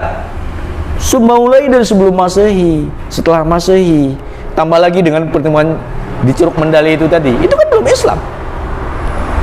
Belum kan? Karena kerangka yang ditemukan dia dikuburkan tidak dengan cara Islam. Bahkan ada yang membawa kendi dan segala macamnya. Tindih batu gitu. Tindih batu. Itu kan berarti belum Islam. Belum. Bahkan masih dianggap purbakala. Walaupun diklaim sudah berperadaban modern. Kenapa? Karena ada alat berburunya. Ya. Ada tembikarnya. Ya. Dan ada nampak dari jenis-jenis makanan-makanan yang ada. Ini sudah modern. Ya. Kendati pun mungkin teknologinya masih sangat-sangat tradisional sekali. Nah, begitu dia. Jadi yang ingin kita tekankan, yang ingin kita sampaikan bahwa jangan ada klaim-klaim lah.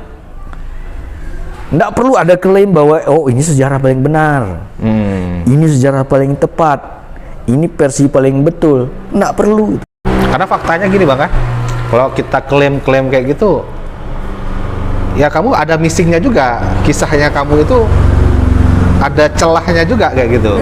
Sementara ini gitu juga.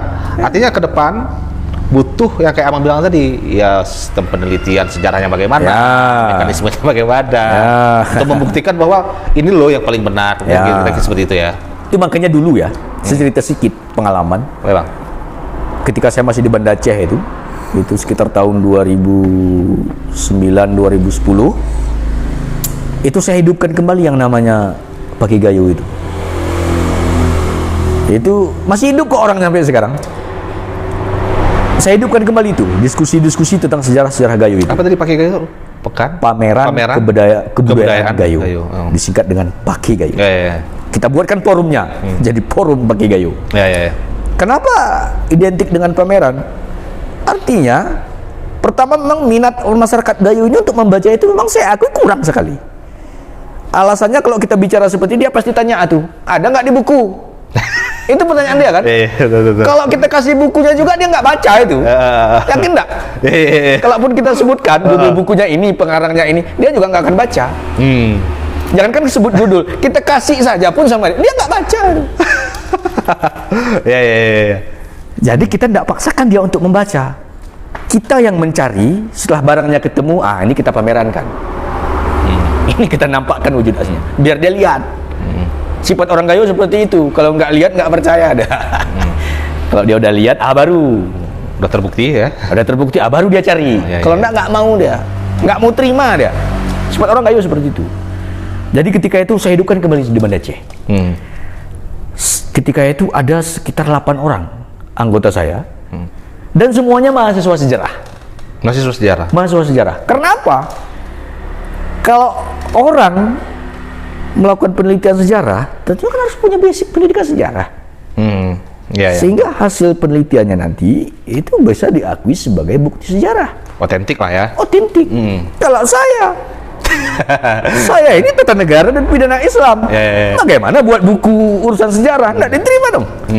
Bagaimana saya mau melakukan penelitian sejarah? Saya tak punya basic pendidikan sejarah. Hanya saja, mungkin Tuhan sudah menunjuki bahwa saya punya perhatian khusus untuk sejarah Gayo itu. Sehingga saya punya minat, saya cari, saya gali, saya diskusikan terus-menerus. Saya ajak itu. Ya. Ada 8 orang. Alhamdulillah, 2 orang sekarang sudah ada di luar daerah. Satu di Nias, satu di Kalimantan. Sudah pegawai negeri. Mereka lulus sampai pasca sarjana waktu program PPG dulu pertama. Pendidikan profesi guru dulu pertama. Sampai di S2 kan. Dan sampai hari ini mereka tetap masih komunikasi dengan saya. Kadang-kadang kalau nelpon dia nangis. Misalnya hampir mau lebaran kemarin dia nelpon nangis. Apa dia bilang? Saya bisa seperti ini karena saya belajar Gayo. Saya bisa seperti ini. Menarik ya. Karena abang mengajarkan saya dulu bagaimana mengkaji Gayo itu. Dan ketika saya kuliah, semua ilmu itu saya pakai sistem belajar Gayo itu katanya. Bagaimana abang dulu mengajarkan bagaimana belajar Gayo, saya pakai sistem. Alhamdulillah sampai ini saya sudah jadi orang hebat di sini. Diakui dirinya sebagai orang hebat. Dan kalau mereka pulang kampung, mereka tetap datang ke rumah. Dengan berbagai macam ceritanya lah. Niat saya seperti itu waktu itu. Ya. Saya kumpulkan mahasiswa sejarah ini, kita pancing, kita tanamkan kecintaan dia terhadap Gayo, sehingga dia punya minat untuk meneliti Gayo. Dan alhamdulillah, 8 orang ini semuanya di sarjana, dan semua skripsinya semua bicara Gayo, nggak ada bicara lain. Itu memang kita dorong terus, karena tembakan kita itu tadi, tujuan kita itu tadi, biar banyak penulis-penulis Gayo ini. Walaupun yang baca nggak ada, yang penting yang nulis dulu banyak. 8 orang ketika itu sekali wisuda. Mahasiswa sejarah, judulnya tentang Gayo semua. Ada bicara tentang kebudayaannya, ada bicara tentang pola hidupnya, ada bicara tentang sistem pemerintahannya, macam-macam. Sekali wisuda. Dan ketika itu banyak kita buat kegiatan-kegiatan, diskusi-diskusi. Kendati pun diskusinya ya hanya terbatas lah, karena memang keterbatasan kita seperti itu, ya kan? Iya. Ya dengan seadanya lah. Ya 1 gelas air putih ya jadi kan begitu. Pokoknya diskusi jalan. Pokoknya diskusi aja. Dan semua tentang Gayo, tidak ada lain. Walaupun kita mengkaji agama, walaupun kita mengkaji ilmu pengetahuan alam, ilmu politik, ilmu hukum dan segala macamnya, tetap kita kaitkan dengan Gayo. Alhamdulillah semua ketemu. Nggak ada yang nggak ketemu. Kita bicara pemerintahan, ada sistem pemerintahan Gayo yang disebut dengan Sarakopat itu. Ada kok bukunya, ada referensinya. Kita mau bicara tentang pola hidup ekonominya dari mata pencarian perikanan, ada. Orang Gayo punya ciri tersendiri tentang perikanan, punya alat sendiri, punya teknologi tersendiri, pertanian, sawah, perkebunan, peternakan, ada semua. Jadi kalau ada yang mengatakan, hampir saja kemarin itu ada opini seperti itu kan? Apa tuh, Bang? Seolah-olah Gayo ini ceritanya bohong semua kan? Itu emosi kali kita itu. Ya, yang mana? Ada baru-baru ini muncul di media-media itu, ada juga di media online, ada juga di komentar netizen itu ya, ada satu Facebook itu, seolah hampir menggiring bahwa Gayo ini bohong semua. Tidak bisa diterima sebagai sebuah kebenaran. Itu kita sangat emosi. Ya. Padahal yang baca ini orang yang punya kompeten. Tapi dengan begitu kita langsung tuduh, ini orang nggak ada otak. Ini orang kulitnya aja yang ilmiah. Otaknya belum ilmiah. Artinya apa? Kita sudah lakukan penelitian itu tadi. Kita sudah lakukan diskusi-diskusi itu tadi. Kita sudah temukan benang-benang merahnya. Kita sudah temukan referensi-referensinya, dan sampai hari ini saya punya buku 1 tong itu tentang Gayo. Saya simpan bagus-bagus itu. Kalau ada orang yang mau pinjam, saya nggak kasih. Kalau buku-buku saya yang lain mau pinjam, mau nggak balikan. Tapi kalau buku Gayo jangan coba-coba. Kalau mau baca, datang di rumah. Kalau nggak mau baca ya bisa ke fotokopi, aslinya balikan sama saya.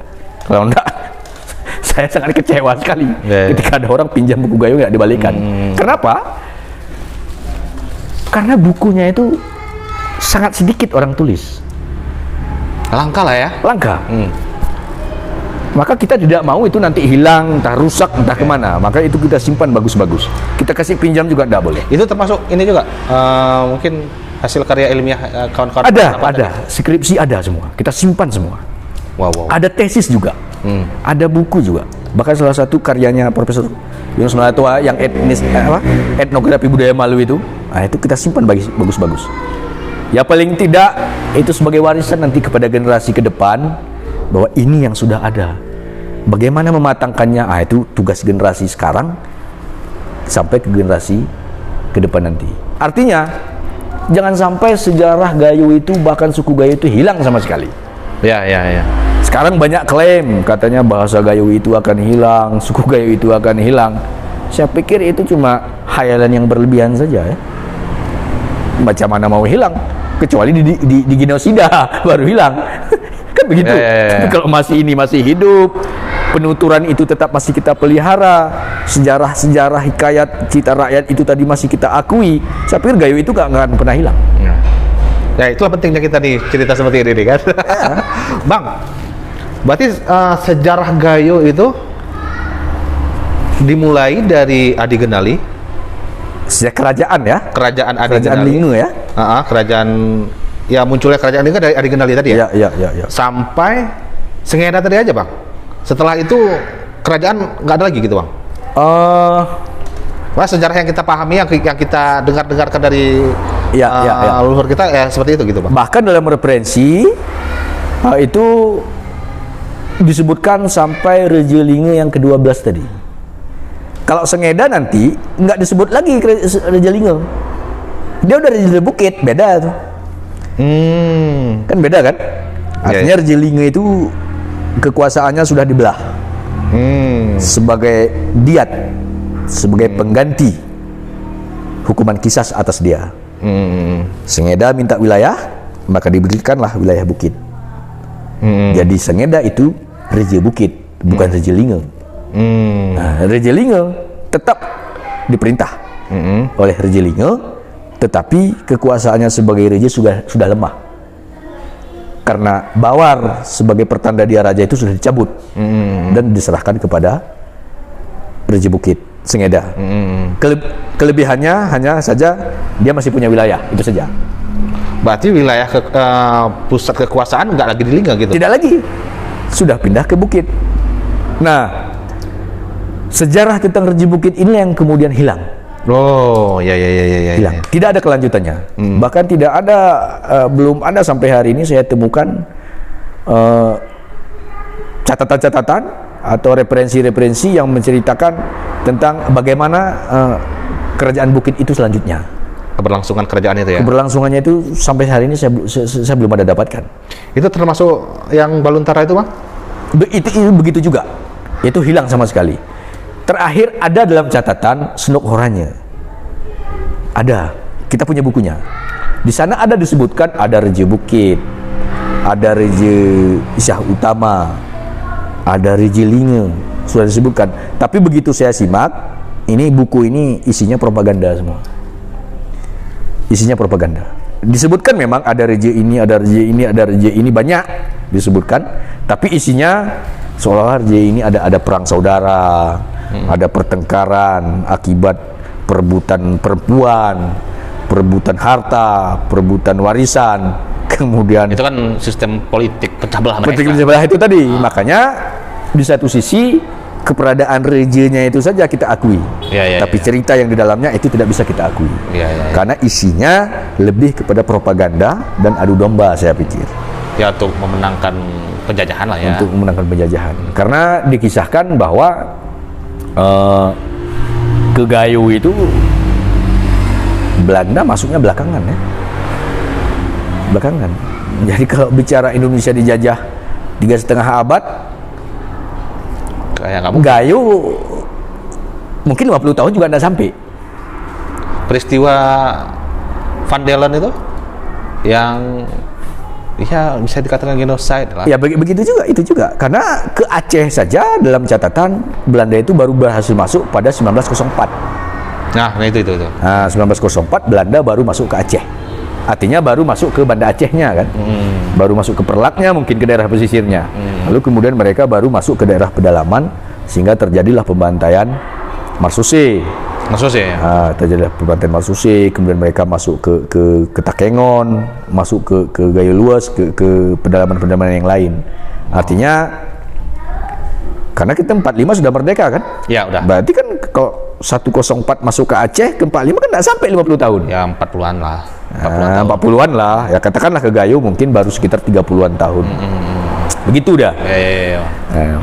Dan dalam kurun waktu yang itu seluruh orangnya sudah menyebut ada Reje Linge, ada Reje Bukit, ada Reje Syah Utama, dan reje-reje kecil yang lain. Mereka sudah sebut. Artinya berarti betul ada reje. Ya. Betul ada istana, betul ada kekuasaan. Bahkan dia juga mengkaji tentang sistem pemerintahannya, tentang Sarakopan itu tadi. Dia kaji, bahkan sampai ke wakil-wakilnya, sampai ke jurun-jurunnya. Dia kaji itu dalam bukunya. Walaupun nanti ujung-ujungnya ya konspirasi juga, propaganda juga. Kan begitu. Nah, inilah yang kemudian ada dilakukan seminar terakhir kemarin, seorang profesor, masih orang Gayo juga.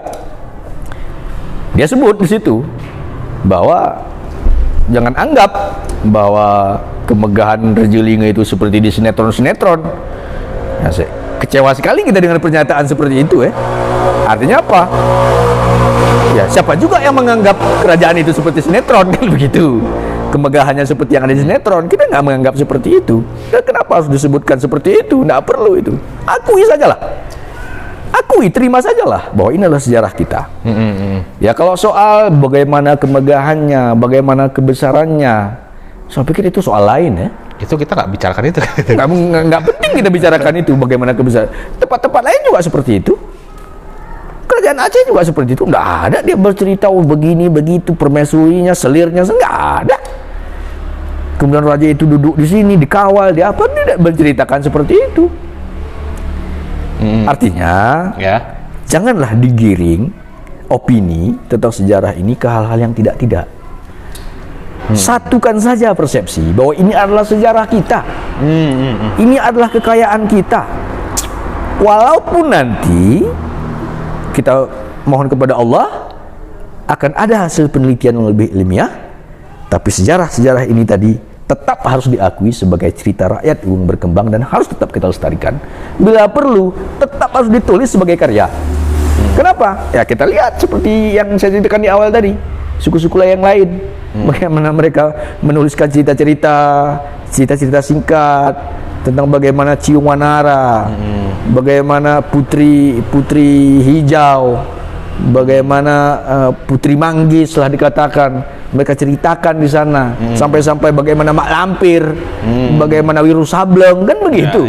Itu kan hanya cerita rakyat yang berkembang di tengah masyarakat. Kenapa kita Gayo tidak melakukan itu? Kita buat saja seperti cerita tadi, cerita bagaimana kedatangan Genali ke Betulinge, kita buatkan filmnya. Kenapa tidak kan? Kenapa tidak? Itu kan menjadi sebuah karya yang kita sajikan kepada masyarakat. Soal benar atau tidaknya bukan urusan kita dong. Itu ada ahli-ahli yang lain yang bertugas meluruskan itu semua. Kita terima saja itu semua. Itu yang paling penting. Jangan sampai bertengkar. Oh, kau orang Uken, kau orang Toa, oh, kau orang keturunan Genali, kau keturunan. Nggak perlu itu. Kita ini sama. Ini saya mau nanya itu dari pesan-pesan abang, kayaknya abang udah jawab sih. Ya, udah jawab. Karena itu memang harapan kita. Karena itu tadi ya, kita sudah bertahun-tahun berpengalaman mengkaji tentang Gayo ini tadi, dan setiap kita bergerak, setiap kita berupaya, lah yang kita alami ya itu saja. Terbenturnya di situ-situ saja. Oke. Makanya kita cepat saja berharap bahwa ini clear lah. Apalagi di pemerintahan, saya heran ini. Entah kenapa di pemerintahan ini.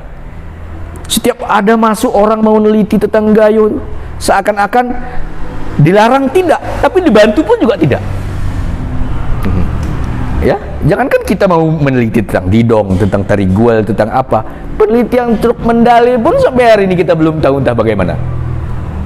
Bahkan udah kabarnya udah dirusak kan? Iya kan? Itu penelitian ilmiah yang dunia mengakui. Disiplin keilmuan mengakui sebagai temuan yang sangat luar biasa. Toh kita di sini hanya masih menganggapnya sebagai hal yang biasa-biasa saja. Ya. Ini keanehan ini. Tapi nanti ketika bicara didong ribut berantem. Nah itu sejarah kita yang asli malah dibiarkan begitu saja. Ya. Kecewa sekali kita kan. Nah itulah yang makanya kita minta kepada pemerintah daerah di semua wilayah yang mengaku Gayo. Banda Meriah, Aceh Tengah, Gayo Lues, Lukup Serbejadi, dan ada di tempat-tempat yang lain Gayo Kalul, kemudian di Aceh Tenggara juga ada saudara kita yang suku Gayo. Tolonglah pemerintah daerahnya, paling tidak kalaupun tidak mau bantu duit untuk neliti, tapi berikanlah ruang sebebas-bebasnya kepada baik generasi muda, baik kepada generasi tua untuk tetap melestarikan Gayo itu sendiri. Karena apa? Oh iya. Untuk melaksanakan didong pun sekarang susahnya sudah minta ampun kan. Yang katanya syariat Islam lah, yang katanya tidak boleh malam lah, yang katanya beginilah, yang katanya begitulah. Yang buat siapa kalau bukan pemerintah? Ya bebaskan saja. Biar Gayo itu tetap tumbuh. Gayo itu tetap lestari, Gayo itu tetap berkembang. Toh nanti itu akan kita wariskan juga kepada generasi kita. Kenapa harus disekat-sekat? Terakhir nanti akan ribut ini. Saya yakin ribut ini. Berantem pasti ini. Bisa-bisa saja peristiwa perang saudara akan terjadi lagi. Terjadi lagi ya? Bisa saja. Di masa kita tidak, di masa generasi selanjutnya akan terjadi. Contoh, beberapa bulan yang lalu kebetulan saya terpilih sebagai Ketua Dewan Kesenian Kabupaten Banda Meriah. Melalui musyawarah seniman, saya terpilih nih. Waktu itu saya udah nggak artinya sudah tidak terlalu fokus terhadap urusan Gayo-Gayo ini kan. Tapi karena saya sudah terpilih seniman Gayo, akhirnya ya harus juga nih. Kayak mana orang Ketua Dewan Kesenian nggak tahu kesenian Gayo, nggak tahu kebudayaan Gayo seperti apa kan gitu. Baru saya baca, ternyata kan ada aturan tentang hak kekayaan intelektual. Ada apa lagi namanya itu, ada beberapa itu, ada KEK, ada beberapa itu. Ternyata Kerawang itu sudah dikeluarkan sertifikatnya sebagai milik Aceh Tengah, hak kekayaan intelektual Aceh Tengah. Sampai ada katanya Kampung Kerawang itu masuk KEK itu. Saya ada catatannya tapi saya lupa apa saja itu ya. Ada Gutel, itu Aceh Tengah. Benar-benar belum ada. Kan sama aja. Ya sama aja kan. Sementara kita punya Kerawang juga. Nah, di masa kita ini masih belum jadi ribut. Bagaimana dengan generasi kita ke depan nanti? Saya yakin ini berpotensi nanti ke konflik. Nah, sebelum ini terjadi, maka kita mintalah stakeholder, pemerintah daerah, pakar sejarah, pakar adat, pakar budaya untuk menyelesaikan ini semua. Jangan sampai urusan Gayo ini nanti menjadi konflik fisik yang tidak perlu, menjadi konflik yang tidak kita inginkan. Bagaimana sampai ratusan, sampai ribuan, sampai kiamat generasi kita ke depan tetap rasa kegayonya itu sama. Oke. Antara Banda Meriah, Aceh Tengah, Gayo Lues, Gayo Kalul, Lukup Serbejadi, dan Gayo-Gayo yang menetap di daerah-daerah lain. Jangan sampai ada pertentangan lah. Udah kita sikit ribut. Gitu. Oke. Kita sikit tapi ribut. Anehnya ributnya cuma gara-gara topi saja. Gara-gara topi ya. Itu sangat penting sekali itu. Dari kisah itu tadi,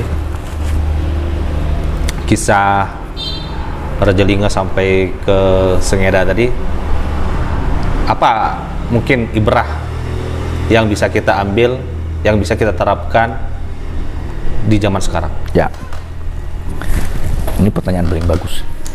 Kenapa?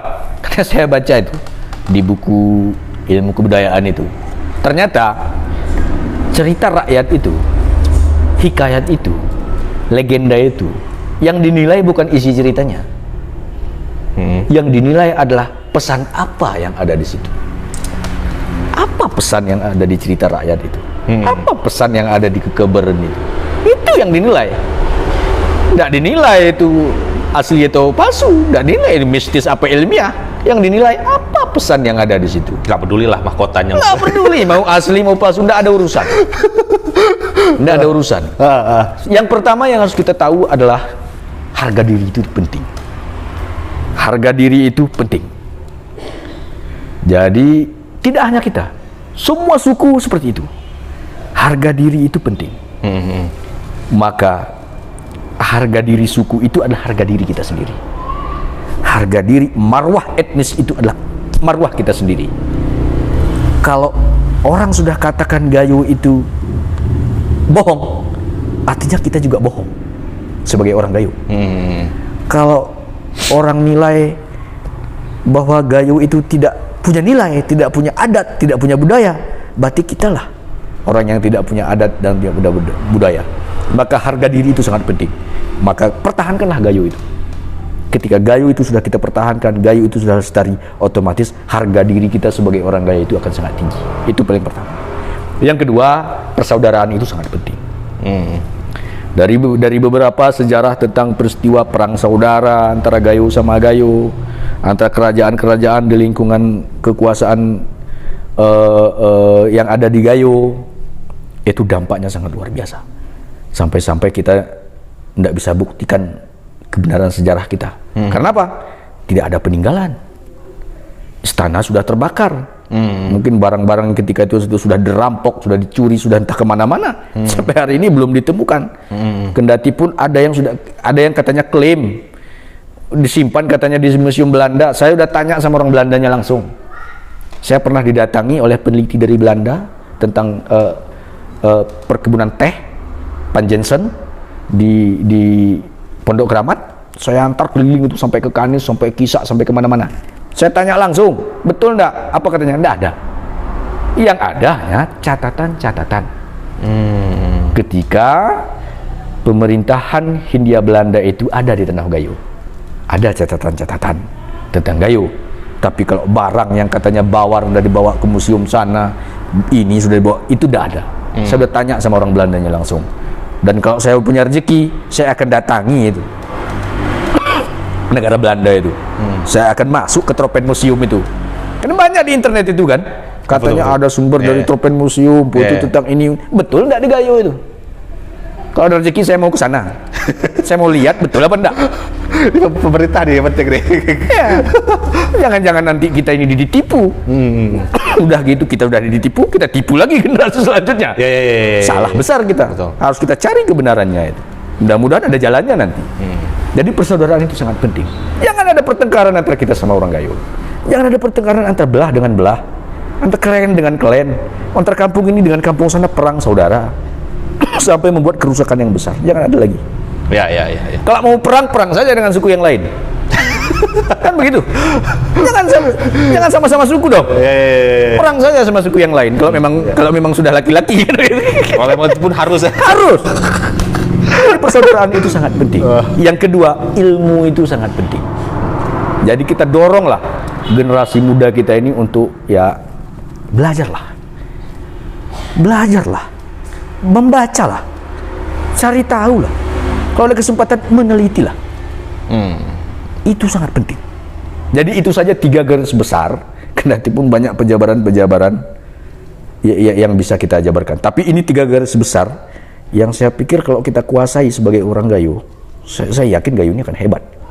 Harga diri itu penting, persaudaraan itu penting, ilmu itu sangat penting. Oke, itu saja. Itu saja Bang. Oke, baik teman-teman di rumah atau dimanapun Anda berada, inilah percakapan saya, bincang-bincang santai saya sama Bang Munawir. Mudah-mudahan semua pesan-pesan, semua cerita itu tidak membawa kita kepada perpecahan ya. Karena Bang Munawir juga mengakui ada banyak versi, Bang. Ada banyak versi, tetapi itu bukan menjadi pemicu kita untuk berpisah, berperang atau bertikai. Sabi diri lah bahasa Gayonya. Untuk itu disarankan untuk meneliti, disarankan untuk belajar. Itu adalah hal yang terpenting untuk generasi berikutnya. Mudah-mudahan percakapan dan diskusi kita pada kali ini, episode kali ini ada manfaatnya. Assalamualaikum warahmatullahi wabarakatuh. Waalaikumsalam warahmatullahi wabarakatuh.